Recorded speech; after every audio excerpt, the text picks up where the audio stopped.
There is another story emerging from the arrest of Kelsey Chadiwata Frenyika, the young wife of Collins Mnangagwa and daughter-in-law of President Emerson Mnangagwa. Sanabina Mashkobdani continues the Belarus question: when presidential privacy becomes a matter of public interest. For subscribe or like it on the bill. It is not yet a criminal story. It may never become one.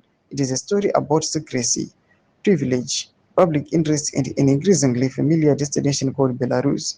Let us begin with what we know, what has merely happened, what merely been reported, and what remains rumor.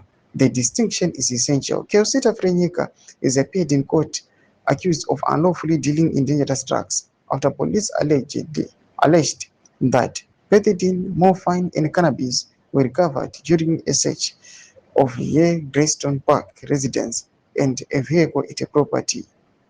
She has not been convicted. She enjoys exactly the same presumption of innocence that should protect every accused person.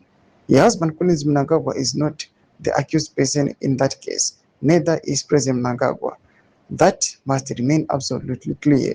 But there is another set of reports surrounding Collins Mnangagwa that cannot simply be wished out of the public domain because they are uncomfortable. Reports and rumors concerning his health have circulated for some time. Among them have been claims that he inexplicably collapsed while in the company of workers at one of his business projects. There have subsequently been reports that he traveled outside Zimbabwe for medical attention. More specifically, one Zimbabwean publication reported in June that Collins had returned from Belarus shortly before a serious motor vehicle accident and quoted unnamed sources claiming that he had been there for rehabilitation. That claim has not been independently established.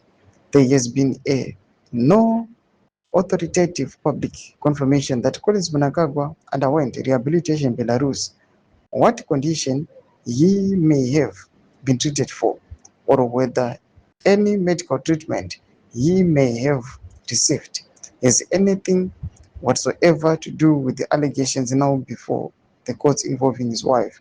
We must therefore resist the temptation to convert coincidence into evidence. We must equally resist converting unanswered questions into established facts. But responsible journalism does not require us to pretend that publicly circulating questions do not exist. Toma developments are pango in a pinnacle section of Mura aim to deep observe cheat question. Some subscribe or like chat on the bell icon.